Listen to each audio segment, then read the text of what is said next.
Hang in there, it is! That's Smylie Kaufman for 61. Wow.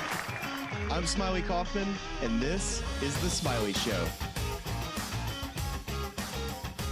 Welcome back to The Smylie Show. We are excited to bring you a big preview episode for Season 2 of the TGL today. We are joined once again by friend of the show, Augie Piza. We looked over some of the wild hole designs before Season 1, and he has somehow managed to outdo himself this upcoming season. We're also joined with my good friend, Roberto Castro, with a big announcement to make. So without further ado, let's get right to those conversations. All right, happy to welcome in a very good friend of mine, Roberto Castro. I would say one half Georgia Tech Yellow Jacket, one half LSU Tiger. And today, Roberto, you're joining us to break a little bit of news. Come on, Roberto, give it to us. What do we got? Well, you called me. You wanted to talk about TGL Season 2. I go way back with TGL, and I'll be in a little different spot this year on the field as an analyst on the broadcast. So I figured if you can do television, anyone can do it, Smylie. That's pretty much how I thought about it. So, well, congratulations. Thanks. That is truly, it's going to be so great to see on TV. The TGL, the whole experience really, from hearing about this from, of course, Franco, your little brother, who is my college roommate, hearing about the trips that y'all would take down to the SoFi Center years ago, back when this was in its infancy stages. Yep. I mean, talk to me about from the first time that y'all got involved with CapTech to where it is now, just the whole process, if you can, and just let us know about maybe some of the things you've learned over the years of this whole process. Yeah, I mean, honestly, I can remember sitting in my office and my boss at CapTech, or a technology consulting firm, saying, hey, dial in. We'd already been doing some work in golf, doing some work in racing. And he said, dial into this call. And they put up this deck about what TGL is going to be. This is like 4 years ago at this point. And I was like, how have I not seen this on social? This is the Tiger's involved, Rory's involved. There's a screen. I was like, this is crazy. We were all texting each other like, is this for real? And that's really where it started. So CapTech was brought on to kind of gather the requirements, kind of what's the path to bringing this deck to life. From some of the technology side. A lot of people were involved. We were just a part of it. And I got super lucky that I could play kind of the player role, right? What's it going to be like for a player? What's the gameplay going to be like? How fast is it going to be? What does team golf indoors look like? And the first test ever, we talked a lot about what it could be. And finally, I said, look, we need to test it as best we can. And we gathered up some washed up college players at one of these simulator bars in Alpharetta, Georgia, just north of Atlanta. We would hit shots into the screen, and then we would run outside to like the little putting course, right? You're supposed to just grab a cocktail and go putt. We were basically simulating what it could be like. And then, as you mentioned, we started taking trips to Orlando, where they set up a sound stage where they shoot movies. They put, a 30, 40 foot screen. They started putting some of the moving greens in. I mean, you're talking like hacked together, right? Everything was Wow. test and learn, test and learn, test and learn.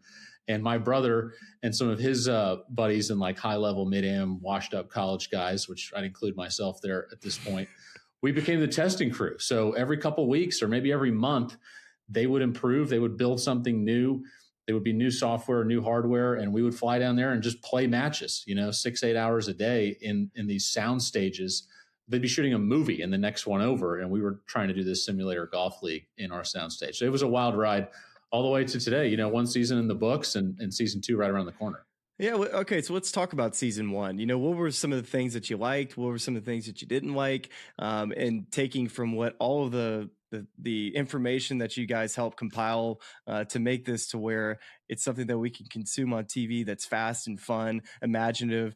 Did it hit most of the benchmarks that you were looking for? And if there are some things to improve, what items are on your docket? I think TGL did a great job. I mean, that test and learn ethos carried into season 1, right? They made a big change with the hammer rule. They were adjusting and trying to get better every week. So I think that will continue. But my 2 big takeaways from season 1 are the number one asset is the best golfers in the world. You have the best players in the world, and the players liked it. Like that was not, I mean, you could tell, right? They were having fun.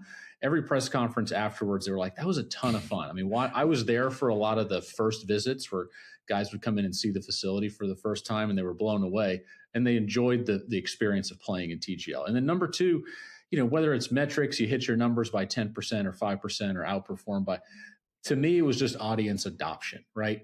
The vast majority of people were like, I'm in. That's good. I like that, right? I'll watch that on a weeknight in the middle of winter. It's additive to my to being a golf fan. And like, sure, it needs to improve, and I don't think it's perfect. It's literally a startup. It's a version 1 product, but the overall audience reception of saying, I'm interested, I'm in, I like where this is going, I think was a huge win. What about the business side of TGL? I mean, that is something that is just remarkable to me.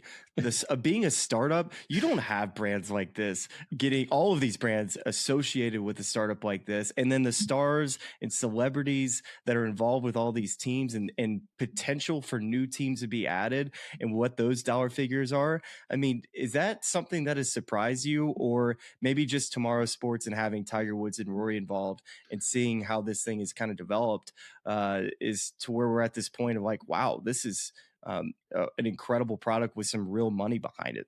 Well, you've seen it in person, so like it's mind blowing, right? The engineering, the technology, the infrastructure, and the money it takes, like you're saying, to pull that together.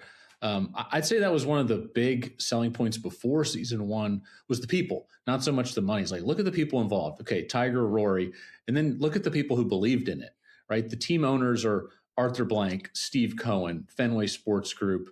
When you look at like the title sponsor, SoFi, Anthony Noto, like if you want to feel bad about yourself, pull up his Wikipedia, right?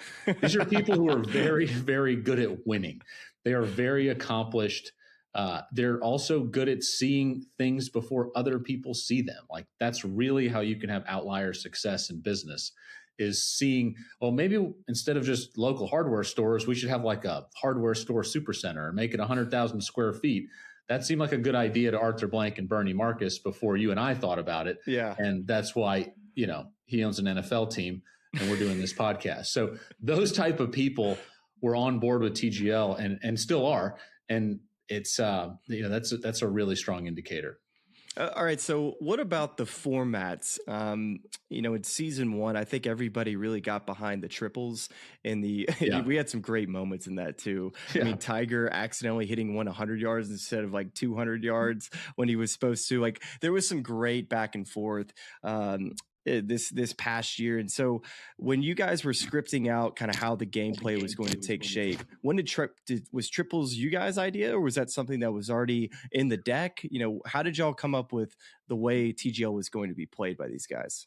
The team aspect was undefined. So with the first test at that bar, we played alternate shot. We'd play some best ball. We'd play like 3 holes of singles.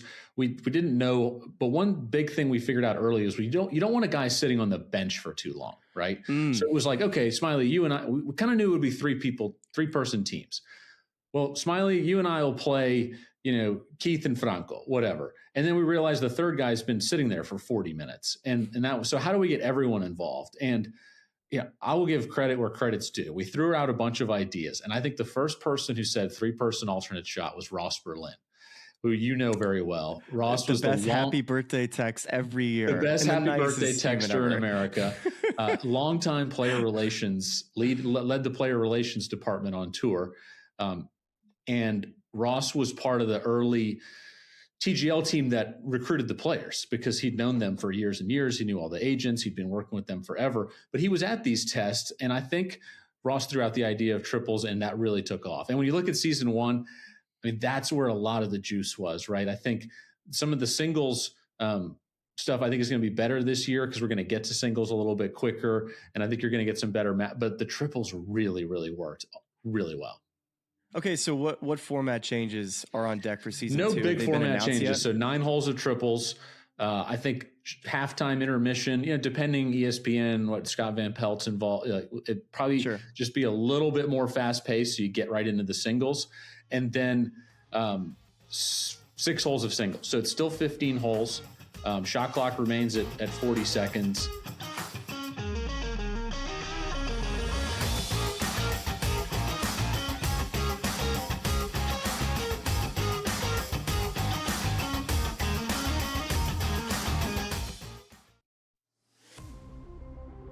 when it comes to NAL, money does buy you talent, but it doesn't buy you chemistry, leadership, and wins. Look at St. John's, Kentucky, how they're battling. You need the right mix of experience, youth, and new blood if you're going to really tackle the transfer portal market in NIL and win consistently. College basketball today, only on SportsGrid. If I told you 25 years ago that you could bet $1,000 on whether or not the Miami Dolphins would go 25 years without a playoff win, that probably would have returned 10 mil, if not more. Oh, yeah. Like if you could do that on Kalshi right now or on Polymarket right now and pick any team you want. The Craig Carton Show, only on SportsGrid. Michael Jordan retired at the age of 30 in 1993. He missed the 93-94 season. Furthermore, he came back for 17 games in 1995 when he gave up baseball. And when I mean gave up baseball, he gave up baseball on March 18th and came back to basketball March 19th, which means no ramp up, no training camp, no nothing. Pro basketball today, only on SportsGrid. You ain't buying no tickets. Who isn't? You. You're not going to these I'm a games. fan. Of course I'm not. There's a fan. What's wrong with you? Yeah, but if you were a fan, I thought you were a fan of the Hurricanes. You're not anymore. They told me. They smashed I told them to donate my tickets. Yeah, so I get it. But the fans travel. They have money, believe it or not. It's They amazing. don't. Well, somebody's got money. In this economy, But they have money. I don't know. See what Kalshi says about the economy. SportsGrid's college football today.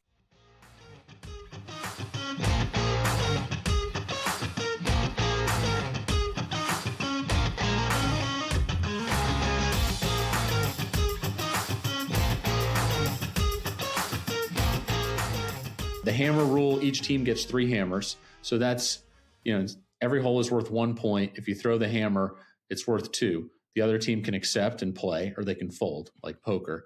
And that is really, that's the storyline that came along the farthest in season 1, is the teams and players learned how to use it.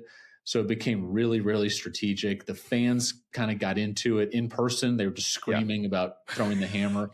And I think now that all the teams kind of have the hang of it, it's going to make for really good storylines in season 2. Patrick Cantlay, of course, was the guy who figured it out sooner than anybody, and it actually happened to be the difference of probably why Atlanta Drive, ended up being the champions of the league. But throughout the first, was it the first half of the year, the hammer was really lacking because, when the first team had it and they got a lead, then it was just stale kind of the rest of the time because you never had the craziness of what a hammer could provide in the double of value.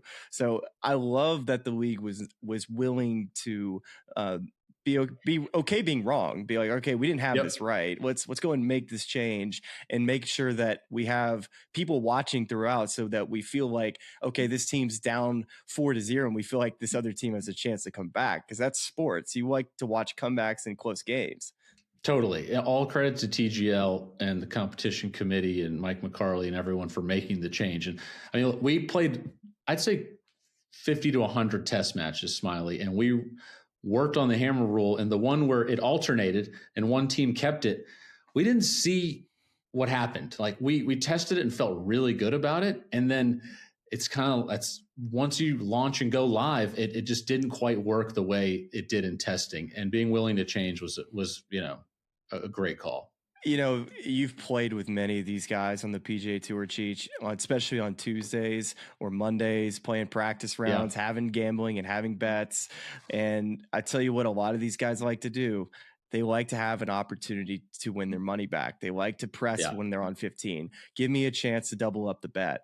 And so that is what these guys like to do. And I tell you what, is wildly accepted in most golf gambling games is that you always give them a chance. You don't ever say, no, you can't do that. So I think that is a home run because, if some guy doesn't accept it, you're like, come on, man, you're not going to accept it. And that's kind of the banter you kind of need back and forth between these pros. Totally. And if you throw the hammer on the tee box, they have to accept it. So as long as you're holding, you start with 3. If you're holding 1 or 2 hammers and you're down 2-3 points late in the game, you're still in it, right? You can throw the hammer on the tee and win a couple holes and you're right back in. I mean, Atlanta in the final match where they won the championship, they were down the whole match. And I think they won 13. They won a hammer on 14 with that long putt really hit down the ridge. Right. So it really makes it a lot of fun coming down the stretch. You know who was pretty good about holding on to their hammers or their timeouts? Brian Kelly. You know he was going to make it into this interview. I mean, how good is the Tiger Stadium while we're here? I mean, I have to give you the credit you deserve here. So Smylie and I, my parents and aunt and uncle and all went to LSU, and Smylie was my brother's roommate at LSU. So we both have, purple and gold blood, and we made a pilgrimage for my brother's bachelor party to Baton Rouge. This guy is the mayor of Baton Rouge. Okay. I mean, we were greeted like kings at tailgates, at restaurants, at bars. We went to Fred's before they opened. They wouldn't take our money. They were like, no friend of Smylie pays for anything here.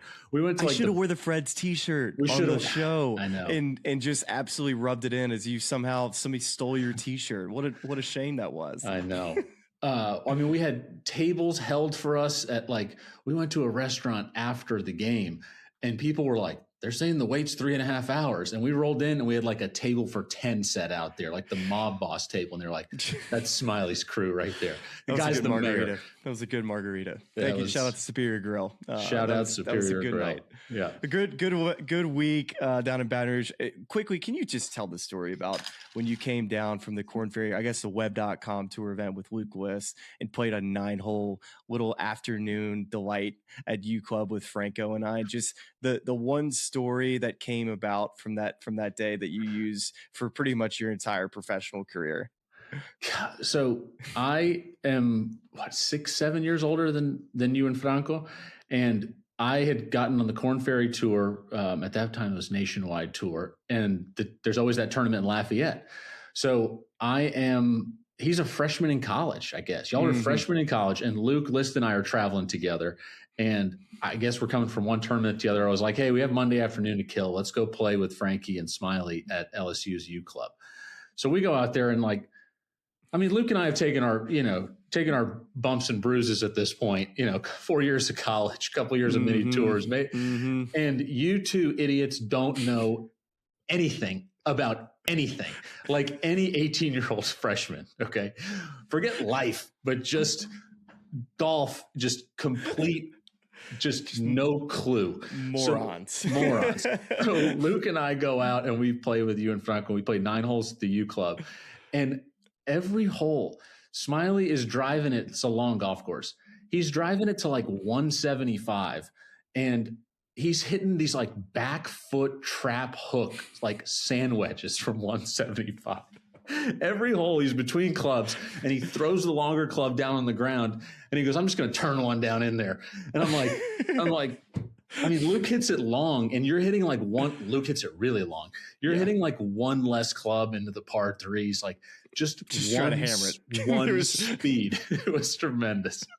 Just hammering it. For the next you're Rusty, right? Yeah, I had the same caddy from that. I mean, my 9 years on tour, a year or two on the corner. Rusty and I were there the whole way, and that was early days. And for the rest of my career, if I was in between clubs, I would just grab the short. If I grabbed the short one, which for me was not that often, I would say, man, I'm just going to Smylie this 8-iron every time. Every time I had to hit something hard and just turn it down a little bit, it was just he'd be like, I don't know, what do you like here, Cheech? Just a little kind of chippy 7, or you just want to Smylie the 8-iron? So that needs to catch on across the game. I really think 100%. Do you understand it now that you haven't played as much golf, that you understand that it's important to have to turn something over when you're trying to smash it or back foot it? Do you bring that into your amateur game now? No, I do the opposite. I just hit 6-iron from 165. Yeah. I mean, you don't want to pull anything. Been in the office all morning. Absolutely. You think I'm hitting harder shots now? You'd be wrong. Oh man.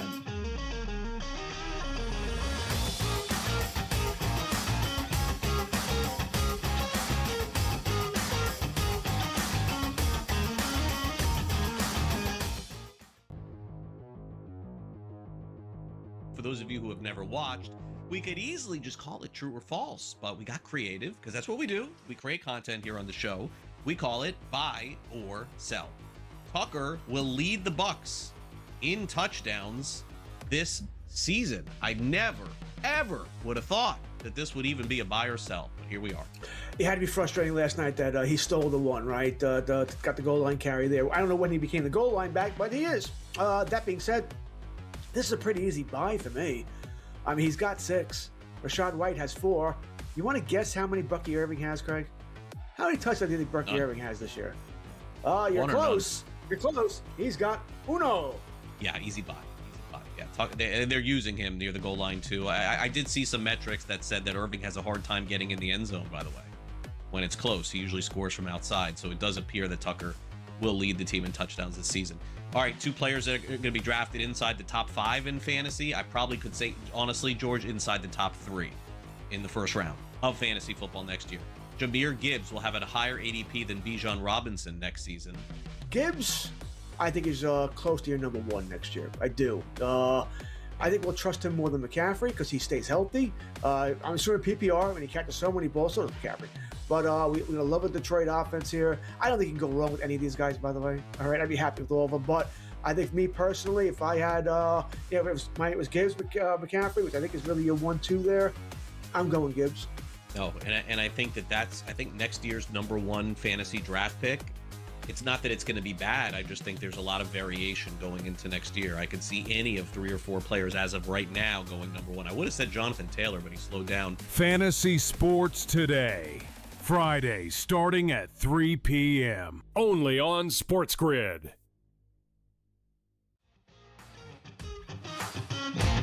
All right, so back to TGL. So the experience that I had in person, one of the things that I felt like was lacking was not knowing what these guys were saying out there. Of course, on TV, you can hear what everybody's saying, but the in-person experience I felt was lacking outside of big moments that happen or what you saw happen on the screen. You could kind of make out what they were laughing about or maybe what they were talking about. I have read that there's going to be improvements in that people that come into the SoFi Center will have an option to be able to, I guess it's headphones that are given out that give you an opportunity to listen to the broadcast. I also read like SiriusXM was somehow involved, or I don't know if that was listed in that as well, but talk a little bit about that because I think that's important for anybody going to the TGL matches this coming year. Yeah, in season 1, they really prioritized the broadcast, right? I mean, that's what 750,000, 1 million people are seeing over the in-person experience, just, getting that version 1 product out the door. In-person got better for sure during season 1, but major upgrades for season 2. So there's now actually somebody producing the entire in-house experience. Wow. So that's sound, that's video, that's the whole deal, right? When you go to like a Hawks game or a Falcons game, like people are producing the in-house, just like the television. Mm-hmm. That's coming to TGL season 2. And then you nailed it. You can get wireless headphones. I think Farmers Insurance is sponsoring them and providing them to everyone in the arena. And you have 4 channels, I believe. It's the broadcast. It's each team's players mic'd up. And I think the 4th is SiriusXM feed. So were they involved in season 1, SiriusXM? I think so. Yeah, I think there was a radio show. You could be driving down the road at 8 p.m. and you could just listen into. Yeah, I think Brian Katrick and those guys did it, and McGinnis. Oh, really? So they just had 2 guys sitting there just calling it how they saw it, and they had the audio that they were getting from the broadcast to be able to kind of play with it. Okay, cool. Yeah, and we were testing it in rehearsals, and I think that we were talking about this last night, actually. It really depends what you're there to do, right? If you're a golf junkie and you're going to SoFi Center to watch a match and see the best players in the world, I think you get 2 seats together, you put on the wireless, headphones, and you put on the broadcast or the player mics, and it's like being in the greatest theater of all time, right? Like you're listening and the play is happening. I mean, the worst seat in the house, you can be 10 yards from Xander. Yes, you're not getting a bad seat. Right. There's only 18 rows of seats. Like imagine the worst seated anywhere. So I think that's one experience, right? If you're taking clients or you're taking a group of buddies and you want to chat, there's a lot of in-venue noise, right? Like the music, the video. So you can make your own fun. That's right. I'm not sure you'd want to have the headphones on because you'd be more like, hey, I want to have a beer with my friend. I want to take in what's going on. I want to take in the golf, the in-arena experience, all that. So I think it's kind of choose your own adventure. Okay, that's cool. All right, let's talk about you as an on-air analyst. And this is what we led with. Roberto Castro joining the media world. So first off, talk about, how this came about, how excited you are, and what exactly you think your role will be for season 2. Good question. I mean, I'm super fortunate to have a full-time gig at CapTech. We have a really strong sports practice, data and technology. We're working in golf. We're working in racing. We are really specialized in competitive scoring systems, pushing the boundaries with some new AI tools across those sports, starting to work a little bit in professional football, which is awesome. And then, but being involved the whole time here, I think season 1 was awesome. Matt Berry's the best, but it's like just that little bit of golfer angle or a little bit of that strategy angle, could be additive.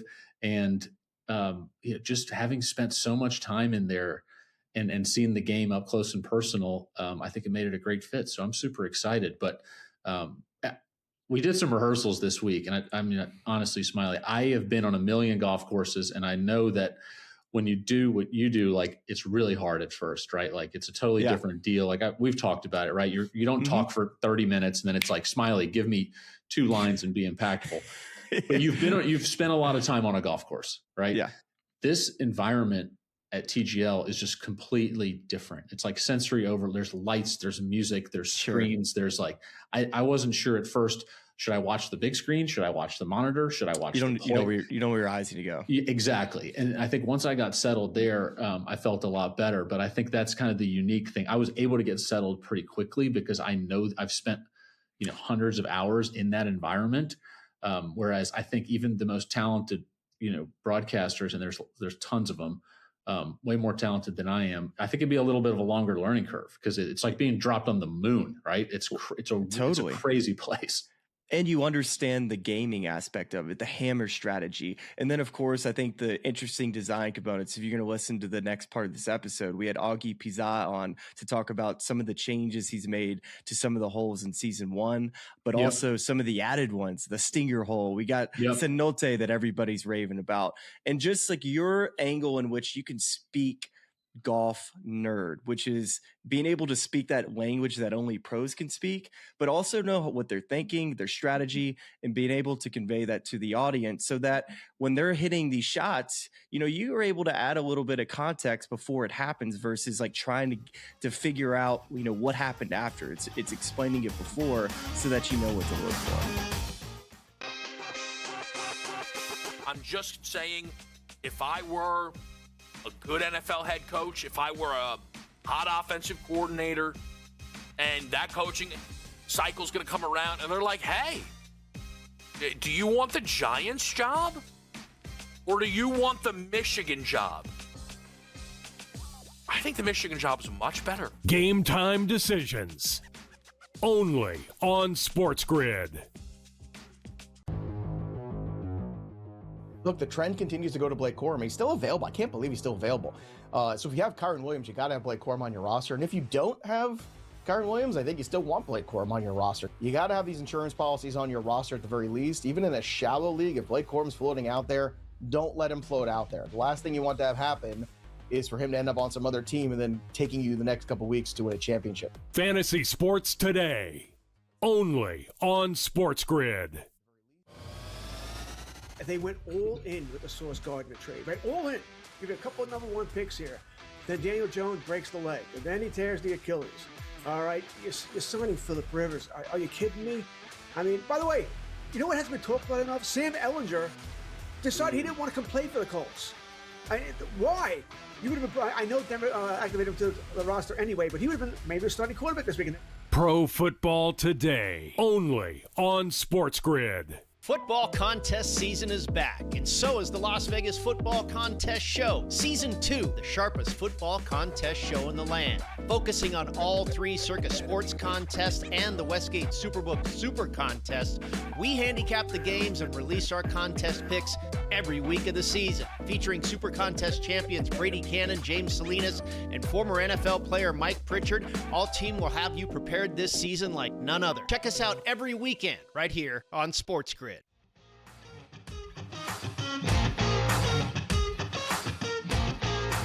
We are thrilled to be joined once again on the Smylie Show by Augie Piza of Piza Golf. He's sitting currently in a design studio in Puerto Vallarta, which means he's a lot warmer than us, I believe. I'm looking outside at some cold driving rain here in Durham, probably similar in Birmingham.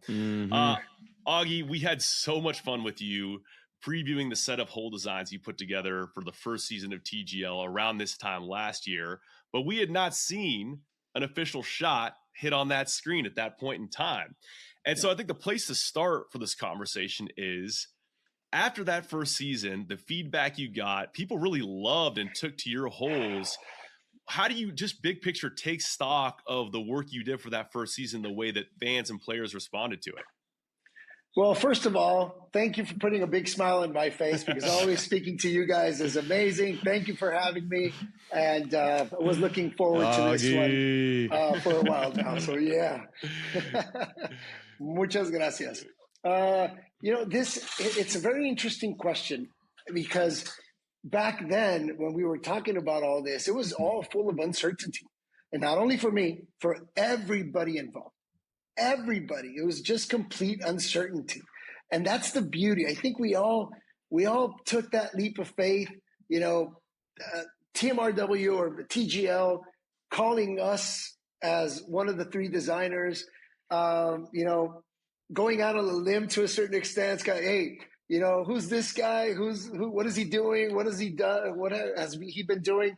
And I saw 2 or 3 of our regular designs, and we're like, oh, well, let's see what he has.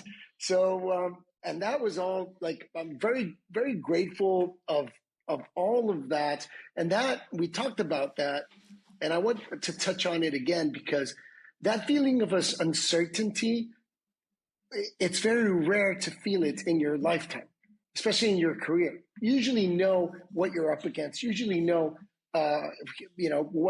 what the crowd is, what's going on, what the membership is, who the members are, who the client is, where's the spot, et cetera, when you design.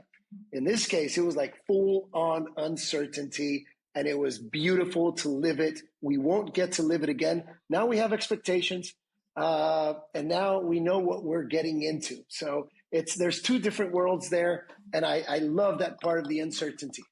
Augie, how often did you get into the SoFi Center to watch TGL live this year? And did you get an opportunity at all to talk to any players, or really just hear from any of the players through TGL on just any basic feedback on what they like or didn't like? Just curious to hear if any players had reached out, or if you had talked to any players. Yeah, how many times did I go to SoFi Center this year? I think it was at the end, it was like 4 or 5 times. It was great. And I did not get direct feedback from players, but yes, indirect feedback from players. And I was very happy. One of them, the first one that filled my heart was, Rory talking about the spear back then, and how he reacted to it positive. So getting all this feedback was beautiful. Like I said, the uncertainty was the toughest part to bear, knowing every, week in, week out, what are they going to say? What are they going to do? How is the ball going to bounce? How is everything going to react? Because there's the reality, and there's what we think that's going to happen, and then there is what happens. And it's an interaction between creativity and technology. So it's something very, very interesting in real life. To a certain extent, we can manipulate how the ball is going to bounce, and it's going to roll. Over here, it's all digital. So our shapers are,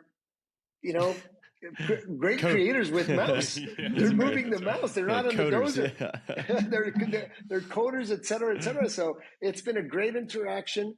And yes, we had some feedback on statistics. Also, most importantly was what and how were the top players in the tour hitting to where, what, depending on the situation, and how, and what was the shot value or the shot that they chose, and and all of those stats that now we're filled with stats, and some love them more than others, but but it was great feedback, and that brought us to tweak 2 or 3 holes from season 1 that are going to be featured in season 2. If you looked at all of the holes used for season 1 of TGL, one of these things was definitely not like the other. The Pisa golf holes were completely unique to the others, and I think many of us, including Smylie and I, delighted in the uniqueness of your designs.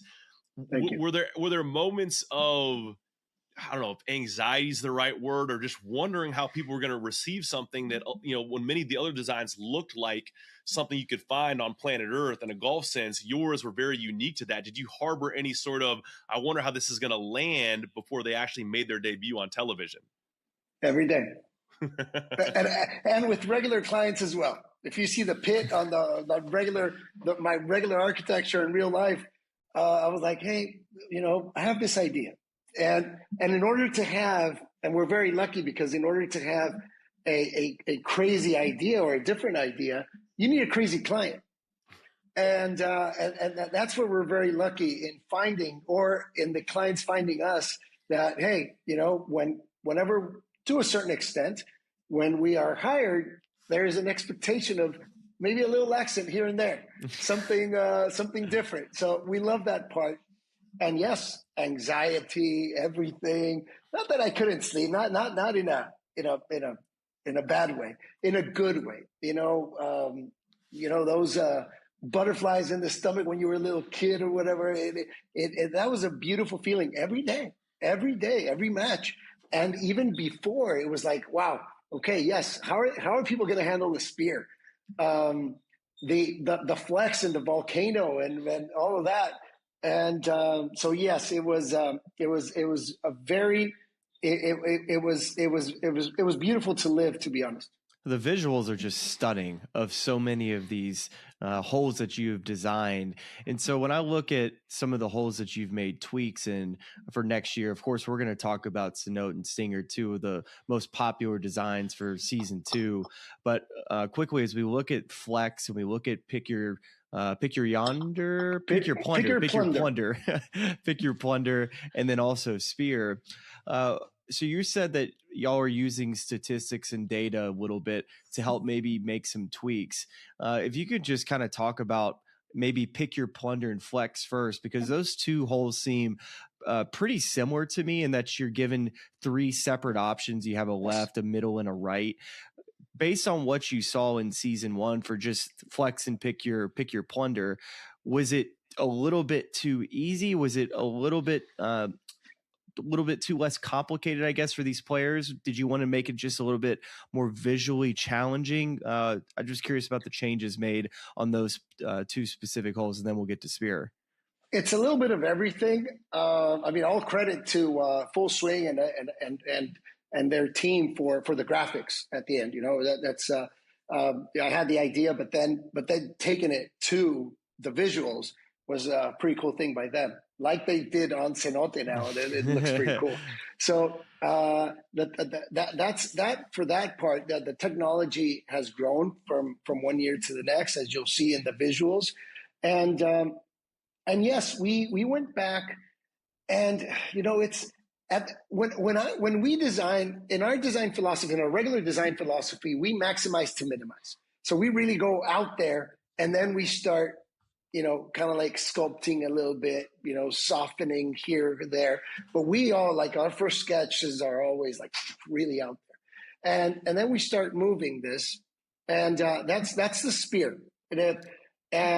So on Pick Your Plunder, what we created is depending on the tee box, we wanted to create an area. You have the Guardian bunker there, which looks pretty cool on the visuals as well. At least I think it does. From the tee box, you have that bunker right there. That's a Guardian.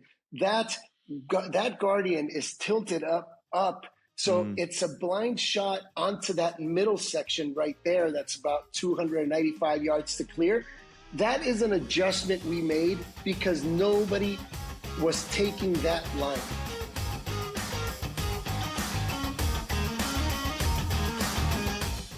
Football contest season is back, and so is the Las Vegas Football Contest Show. Season 2, the sharpest football contest show in the land. Focusing on all three Circa Sports contests and the Westgate Superbook Super Contest, we handicap the games and release our contest picks every week of the season. Featuring Super Contest champions Brady Cannon, James Salinas, and former NFL player Mike Pritchard, all team will have you prepared this season like none other. Check us out every weekend right here on SportsGrid.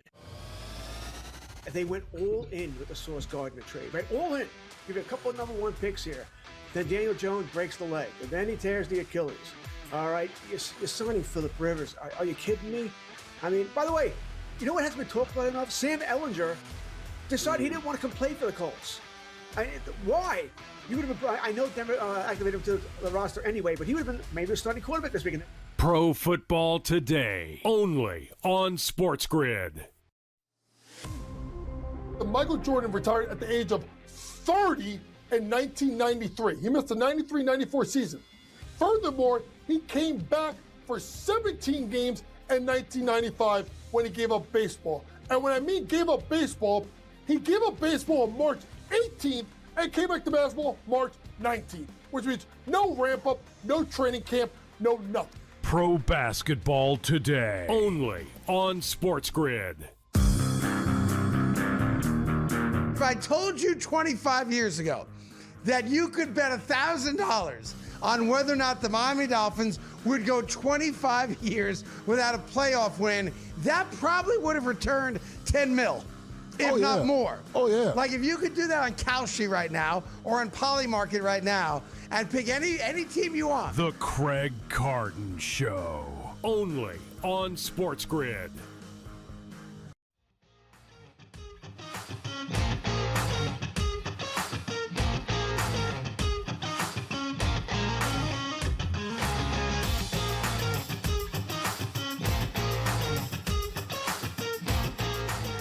You know, Augie, those are obviously some of your most notable designs from that first season, but we are looking forward to it. If you thought Augie was cooking in season 1, you just wait till season 2 begins. Let this man cook. Let him cook. Let the man cook. We're going to start with one that we know a little bit about the inspiration here. It's Tiger Woods' signature shot shape. Here's the thing I love that you noted earlier, Augie, is that you can take the player feedback and adjust the holes in a way that in real life it would cost millions of dollars, right? In TGL world, just take this back to the coder or the graphic design team and say, hey, move this giant rock structure around. And we're going to show you the flat overhead view here to look at Augie's design notes for Stinger, but then we're going to roll in some video and you can just see.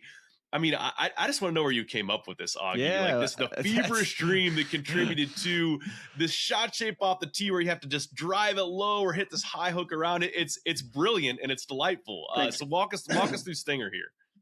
Thank you. When I first got the call from TGL, obviously being Rory McIlroy, Mike McCarthy, and Tiger Woods behind all this, the number one of the initial thoughts was how in my world, how can I give back to somebody like Tiger Woods that has given to the golf world a lot, knowing or not knowing. He's done it for years across the board. So how can I give back, or we as Piza Golf give back? And we started to analyze some beautiful heroic shots that he's had over the years. See what can we do? Well, around the green, it's going to be tough because it's a set green. He would have to really land on that part of the green to do something magical there. And then it was down the list. It was the Stinger. I'm like, yes, why not? Let's play with the Stinger. Let's ask the players for the Stinger. Let that be a shot. It was the first hole that was not completely open to wherever you could, whatever you want to do. It's just one that's asking you for that shot. And with that, I had to create, we had to create the landform.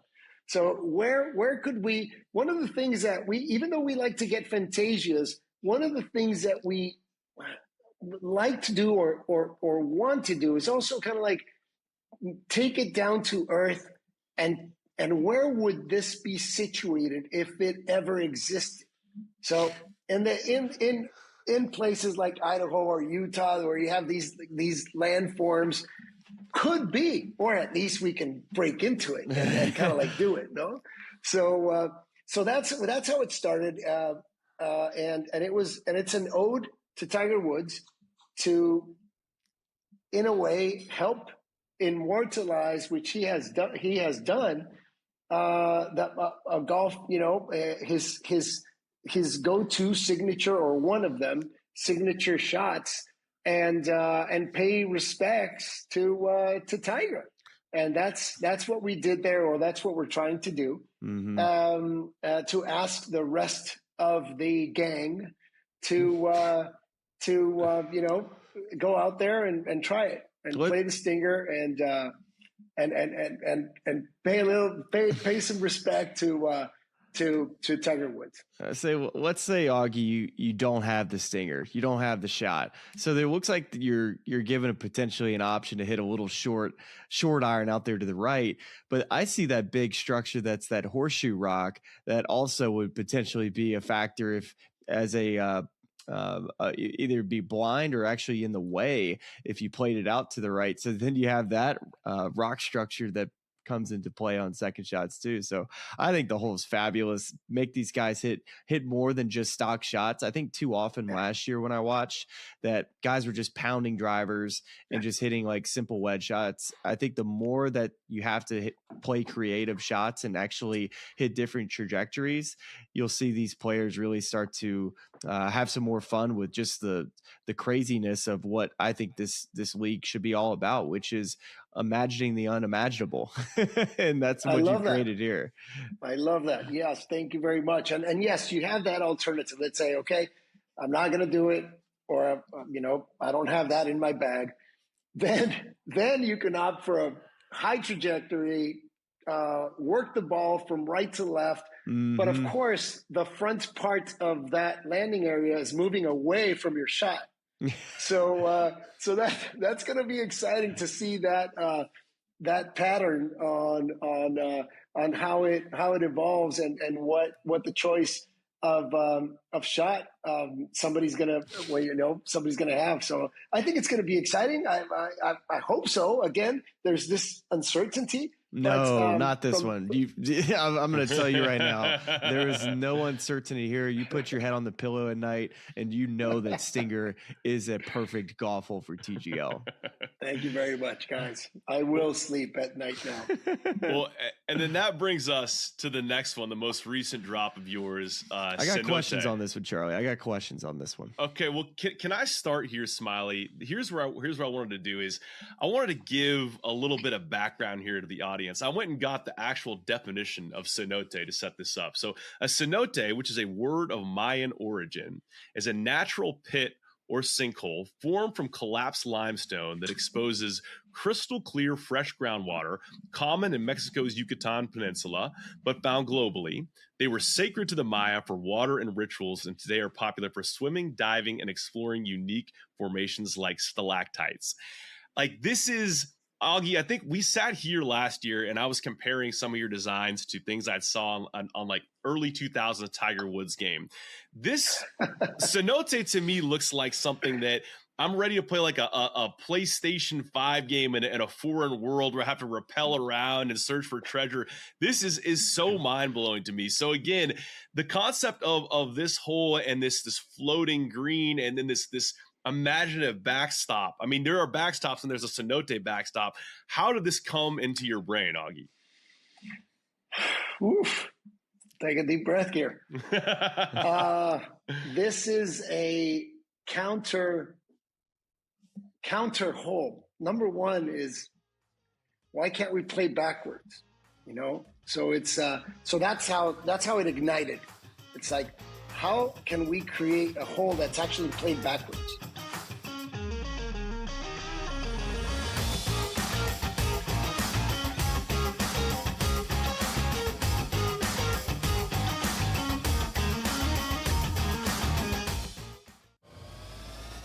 They went all in with the Sauce Gardner trade, right? All in. Give you a couple of number one picks here. Then Daniel Jones breaks the leg. And then he tears the Achilles. All right? You're signing Phillip Rivers. Are you kidding me? I mean, by the way, you know what hasn't been talked about enough? Sam Ellinger decided he didn't want to come play for the Colts. Why? You would have been, I know Denver activated him to the roster anyway, but he would have been maybe a starting quarterback this weekend. Pro Football Today, only on SportsGrid. Look, the trend continues to go to Blake Corum. He's still available. I can't believe he's still available. So if you have Kyren Williams, you got to have Blake Corum on your roster. And if you don't have Kyren Williams, I think you still want Blake Corum on your roster. You got to have these insurance policies on your roster at the very least. Even in a shallow league, if Blake Corum's floating out there, don't let him float out there. The last thing you want to have happen is for him to end up on some other team and then taking you the next couple weeks to win a championship. Fantasy Sports Today, only on SportsGrid. I'm just saying, if I were a good NFL head coach, if I were a hot offensive coordinator, and that coaching cycle's going to come around, and they're like, hey, do you want the Giants job? Or do you want the Michigan job? I think the Michigan job is much better. Game time decisions, only on SportsGrid. You ain't buying no tickets. Who isn't? You're not going I'm to saying these I'm a games. fan. Of course I'm not. That's a fan. What's wrong with you? Yeah, but if you were a fan, I thought you were a fan of the Hurricanes. You're not They told me. They I told them to donate my tickets. Yeah, so I get it. But the fans travel. They have money, believe it or not. It's amazing. Look, somebody's in this got economy, money. In this economy, But they have money. I don't know. See what Kelsey says about the economy. SportsGrid's College Football Today.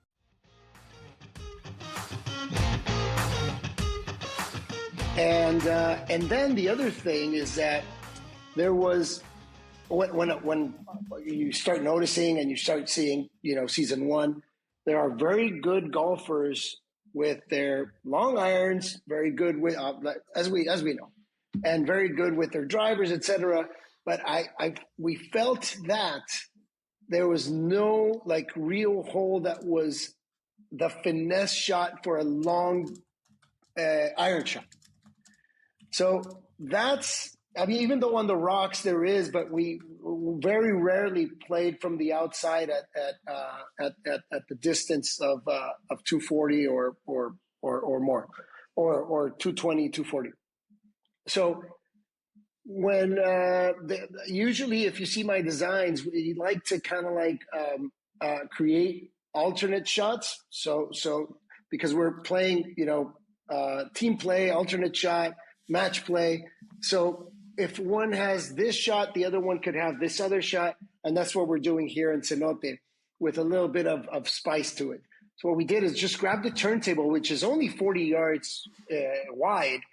And you're going to be hitting from around 250, 255 from the tee box. So and now the green is also sitting down about 15, 17 yards. So when you're on the tee box, you don't see the green. You're just going to see that big cape behind it. So now you can hit the, if you can hit a 245 dart from the tee box, just go ahead and attack the green. If you can't do it, if you don't have it in your bag, then you can use your 3-wood or your driver.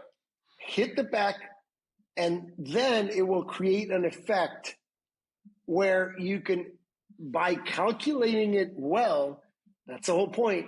Your shot can end up on on the back right, back left, front right, or front left, depending on how you use the cape. And that's going to be the exciting part, I think. I don't know. I think we're going to have some nice discussions there. And going back to the cenote is now we use it as a tourist attraction, but at the end, some of them are graveyards.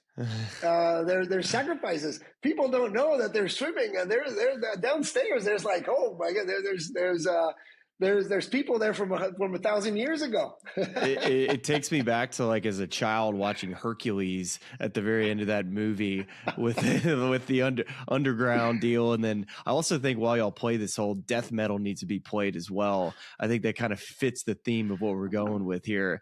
But I guess my biggest question is, have you seen this whole played yet? Has there been any data or statistics that you can help us kind of understand? Because I'm trying to figure it out by looking at it. I can see that the hole says 259, and if you want to hit a 5-wood onto the green, great. But so if you hit a driver, you hit a 3-wood, is there a chance for the ball to ever stay on the cape, or is it always going to roll back onto the green? Is there a chance that the ball could roll back into the water off of the cape? I guess that's my next question. It is calculated. Now, anything can happen in the digital world, but for now, it is calculated where if the pin's in the front pin, then you want to hit around 310 to get momentum off the back and have your ball trickle so that when it falls on the green, it rolls all the way down to the front. If the pin is in the back, then you probably want to hit 285 so that the ball doesn't grab that much momentum and stops in the back part of the green. Okay, so there's not a gap in between the cape and the green. I can't tell from just looking at even this image here there is a gap. Oh, so there's a gap. So if you happen to barely just get it to the cape, there's a chance that it could roll back into down into the abyss. It shouldn't. Because it has kind of like a rock formation, a Mayan rock formation. So you'll hit the rock, and maybe at the end it'll probably ricochet out the green anyway. So you do have to commit to your shot. It's not like I'll say you do have to go like 270 to like 285 or 310 or the 250 or the 260 depending on where it is. Where's the drop zone if your ball ends up in the cenote? Is it do we have that defined yet? I didn't design a drop zone. No, I'm just kidding. No, it's that tee box in the front. Ah, okay, that makes sense. Yeah. So it's an elongated tee box, and then you just move to the front, and you just hit off the cenote. But it's a place of sacrifice, and maybe we'll have a few sacrifices there as well now. That's if we want to get really creative with this, we need players who hit their ball into the cenote. I was gonna say water hazard, but really the cenote hazard. We need them to be dropped down like a dunk tank into some hidden abyss underneath the SoFi Center. Have them play their next shot back up. That would really bring this whole thing to life, I think.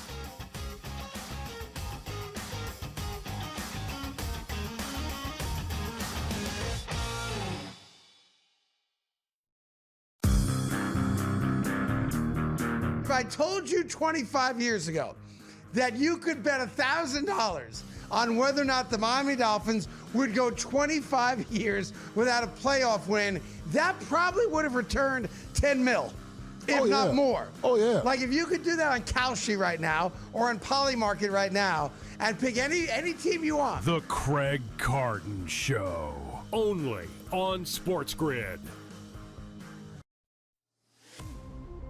Michael Jordan retired at the age of 30 in 1993. He missed the 93-94 season. Furthermore, he came back for 17 games in 1995 when he gave up baseball. And when I mean gave up baseball, he gave up baseball on March 18th and came back to basketball March 19th, which means no ramp up, no training camp, no nothing. Pro basketball today, only on SportsGrid. You ain't ain't buying no tickets. Who isn't? You're not going to saying these if I'm a games. fan. Of course I'm not. There's a fan. What's wrong with you? Yeah, but if you were a fan, I thought you were a fan of the Hurricanes. You're not That guy, anymore. they told me. They I smashed told them to donate my tickets. Yeah, so I get it. But the fans travel. They have money, believe it or not. It's amazing. Look, in this economy, but they have money. I don't know. See what Kelsey says about the economy. SportsGrid's College Football Today. I'm just saying, if I were a good NFL head coach, if I were a hot offensive coordinator, and that coaching cycle's going to come around, and they're like, hey, do you want the Giants job? Or do you want the Michigan job? I think the Michigan job is much better. Game time decisions. Only on SportsGrid.